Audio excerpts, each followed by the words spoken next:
las potencias del mundo, cuando vieron el anuncio de que se prohibía la exportación de Fable 5, cualquiera puede entrar en pánico porque dice, o sea que solo los americanos van a tener el poder de esta defensa y de este ataque, y nosotros como por ejemplo potencia europea, Alemania, Francia, todos estos países, estarían quedando rezagados, pasan a ser de segunda categoría, y la gran pregunta es que podemos ver que hay un gran ausente en esta foto, que es justamente uno de los que mencionaste, que es China.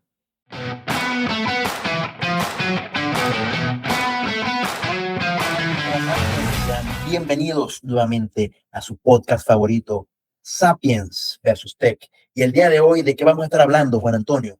Bueno, quería que habláramos de este tema hace tiempo, pero bueno, nos había costado poder grabar nuevamente, porque como saben, han habido sucesos en Venezuela con el tema del terremoto, y bueno, ha estado complicada la comunicación, ha estado complicado, bueno, toda la ayuda que hemos podido brindar a nuestros hermanos allá, y nada, le hemos dado prioridad a eso y por eso estamos grabando acá, pero es muy importante lo que ha pasado estos últimos días, porque tenemos como punto principal que ya la inteligencia artificial deja de ser una herramienta cibernética, deja de ser solamente una capa tecnológica para hacer negocios, para hacer aplicaciones, deja de ser solamente una entidad que nos puede ayudar en medicina, en investigación, sino que ahora se vuelve de carácter estratégico, de carácter geopolítico. ¿Por qué digo esto? Porque hace poco se dio una cumbre del G7 y por primera vez tenemos sentados en la cumbre del G7 a CEOs de empresas relacionadas al tema de inteligencia artificial, estrechamente como Darío Modei, como Sam Altman, inclusive también el CEO de Google actualmente. Entonces, esto nos lleva a que, y ojo, que no son empresas públicas que cotizan en bolsa, son empresas netamente privadas donde estas personas que les he nombrado tienen mucho poder accionario y decisión dentro de esa compañía. No es que se someten a un consejo de accionistas ni nada por el estilo. O sea, tienen muchísimo poder estas personas y están ahí sentados como si fueran un jefe de Estado más. Que justamente lo hemos conversado en anteriores episodios, donde hemos dicho, oye, estas personas tienen un poder que pudiera ser supragubernamental incluso. Pero bueno, ya se está viendo que están los gobiernos poniéndolo a la par de esto. ¿Qué opinas de este nuevo carácter que se le está dando a la IA? Bueno, para empezar, la solidaridad con todo, bueno, con todo el país. Como saben, yo vivo en Caracas y casualmente salí de la ciudad un par de días a hacer unas cosas en mi ciudad natal, en Maracaibo, y bueno, y cayó el tema del terremoto. Entonces, bueno, bueno, envió mucha fortaleza eh, bueno, toda mi solidaridad bueno, a la ciudad, bueno, al resto del país y bueno, todas esas ciudades que fueron afectadas, Tucacas, La Guaira, Caracas, entre muchas otras que se han visto muy afectadas. Mucha fortaleza, un gran abrazo para todos, no quería dejar de mencionarlo. Eh, y bueno, con respecto al tema que me planteas, fíjate que es muy interesante lo que mencionas, porque ciertamente estas reuniones siempre buscan definir lo que va a ser la política mundial para los próximos años, buscar acuerdos. Incluso el presidente de Francia señala que incluso fue una de las mejores reuniones del G7 desde el 2018, si la memoria no me falla, porque se pudieron llegar a ciertos acuerdos. Y es muy interesante que diga esto en un contexto donde, eh, bueno, los acompañó en esta última reunión del G7, en este tercer día, lo que fue este grupo de CEOs de diversas organizaciones privadas de inteligencia artificial. Esto quiere decir que la inteligencia artificial está convirtiéndose en un pilar estratégico para los gobiernos en los próximos años. Esto es una evidencia de eso y es muy interesante porque ya sabemos lo que hace China, por ejemplo, con el tema de la inteligencia artificial y el uso de la tecnología para poder, digamos, de cierta forma monitorear al usuario, monitorear a sus ciudadanos.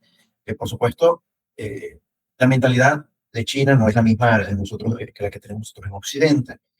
Pero ciertamente marca un hito en cómo se pudiese utilizar este tipo de herramientas, este tipo de tecnologías eh, por parte del Estado para de alguna manera controlar a la población. Sin embargo, es muy, digamos, pesimista verlo de esa forma.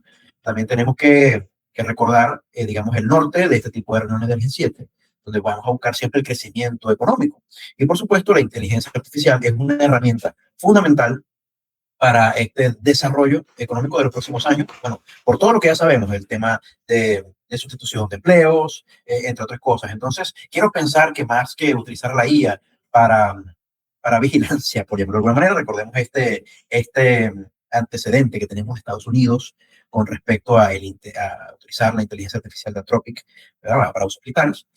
Quiero pensar más bien en que le están pensando utilizarla para poder programar esta sustitución de personal dentro de las organizaciones sin afectar de forma tan impactante, tan negativa las economías mundiales. Quiero pensar que es eso, Juan Antonio. Esa es mi visión de este asunto. Sí, o sea, está brutal porque, claro, existen muchas rumores de algunas cosas que se hablaron allí.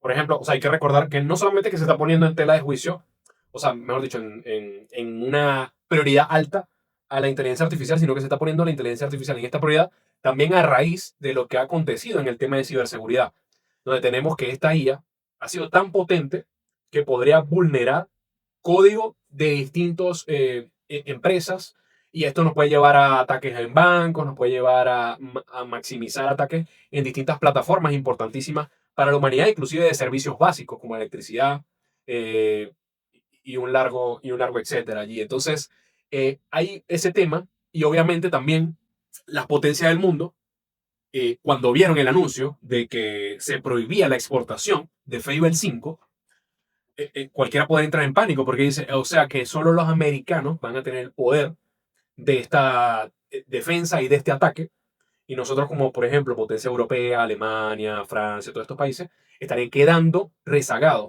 pasan a ser de segunda categoría.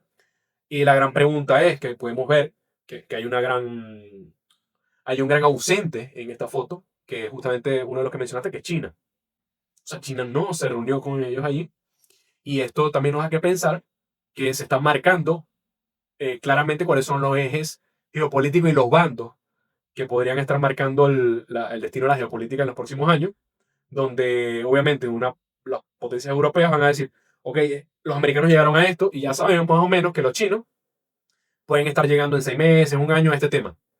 Y si nosotros no estamos ni siquiera en la carrera, porque la verdad que ya Europa no está ni siquiera en la carrera, ¿qué decir de Latinoamérica, no? Que obviamente menos todavía. O sea, no vale la pena ni decirlo, porque ya se sabe que no están ni siquiera en la carrera.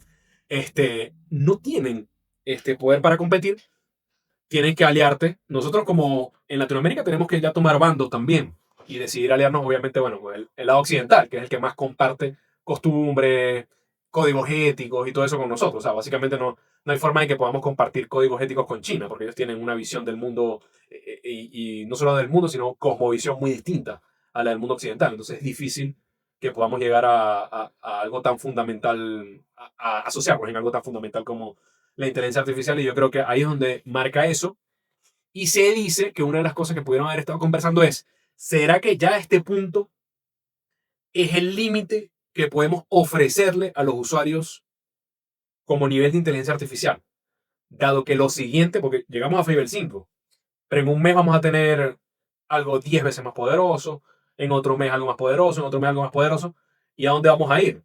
O sea, porque es un tema que prácticamente, como dice John Connor, que estaba buscando la frase hace poco, no hay un destino, nosotros lo escribimos. Entonces, estamos escribiendo nuestro destino, que queremos pensar todos que va a ser algo positivo. Porque poniéndonos a filosofar un poco, se dice en las teorías de civilizaciones inteligentes que muy posiblemente una de las cosas que hay es un gran filtro, ¿no? Y posiblemente podamos estar llegando al gran filtro que nos va a definir si como especie humana vamos a seguir coexistiendo, vamos a seguir viviendo o no. Y pudiéramos estar a las puertas de eso, sin temor, o sea, la verdad que lo digo y sin temor a exagerar, porque estamos creando algo que es más inteligente que nosotros. Sí, es una visión interesante porque ciertamente estamos buscando evolucionar, buscando mejorar, pero sin un fin último específico. Entonces simplemente es como avanzar por avanzar, sin un roadmap, digamos, definido, y eso por supuesto nos puede llevar a cometer errores y, y digamos, y ojo, esto ya ha pasado históricamente, vemos el caso de las bombas nucleares, el uso de este tipo de tecnología empleada de esta forma bélica. Entonces, ciertamente tenemos que buscar aprender de nuestros errores buscar siempre tener la historia presente, porque la historia que se olvida está obligada a repetirse.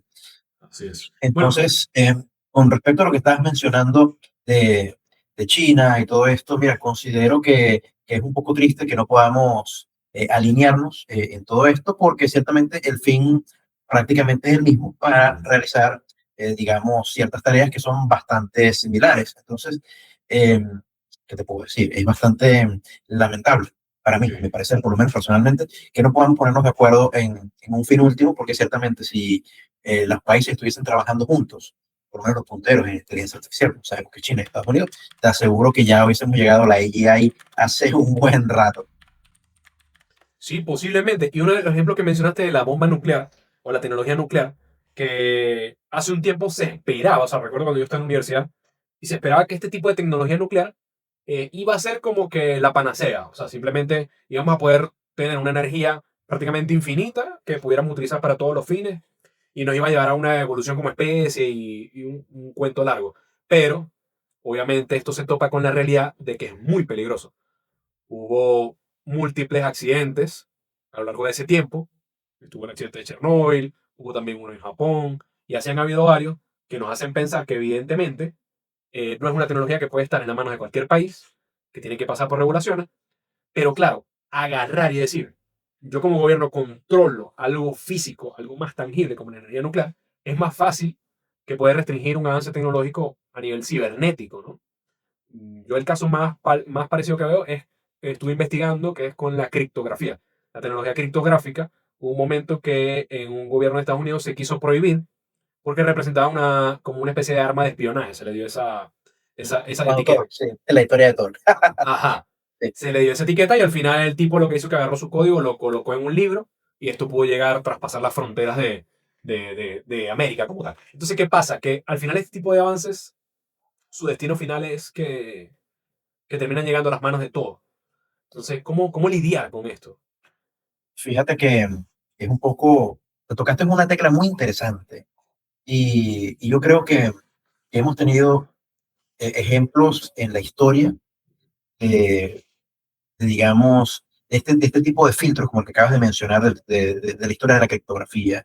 Considero que lamentablemente, y ojo, tratando de continuidad de lo que estás mencionando con el tema de la energía nuclear, Ujú. es que ciertamente cada país debería poder acceder a X o Y tecnología. Cada país es soberano y tiene la posibilidad de invertir y desarrollarse de la forma que quiera.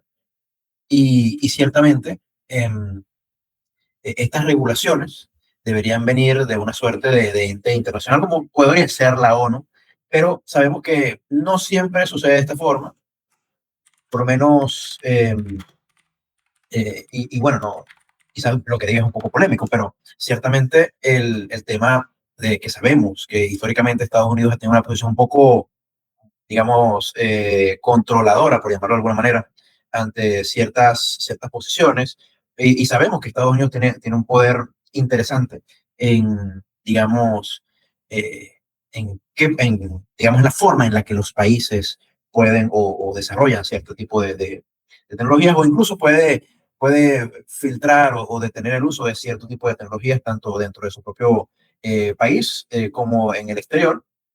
Esto ya lo hemos visto y creo que el caso más interesante recientemente fue el de las criptomonedas, del que hablamos Ujú. hace un par de podcasts, donde, bueno, hablamos de que las criptomonedas son una forma de centralizar el dinero y es un dinero que tenemos allí, pero ¿qué pasa? Que cuando el país es tan poderoso, pues puede tener cierta injerencia en este tipo de tecnologías, como vimos lo que sucedió en Irán, que se pudo extraer una cantidad importante de criptoactivos. ¿Y esto por qué lo menciono? Porque es análogo a lo que estamos hablando. ¿Qué pasa si el día de mañana eh, se desarrolla un tipo de tecnología dependiente de las IAs que están desarrolladas en Estados Unidos? ¿Qué Mm. pasa si, por ejemplo, no sé, Sudamérica empieza a utilizar la IA de X o Y forma? Estados Unidos dice el día de mañana, mira, bloqueame el acceso a estos modelos porque X o Y razón. ¿Okay? Puede ser un tema geopolítico, puede ser un tema estratégico, el que sea. El punto está en que Ujú. se le está cerrando el grifo a X o Y nación de uso de la tecnología, y esto, por supuesto, impacta de forma, o podría impactar de forma importante la economía de un país, especialmente ahora que nos estamos haciendo tan dependientes del uso de la inteligencia artificial en el día a día. Entonces, esa es mi posición. No estoy satanizando para nada el país, solamente es una perspectiva totalmente Claro. personal del asunto.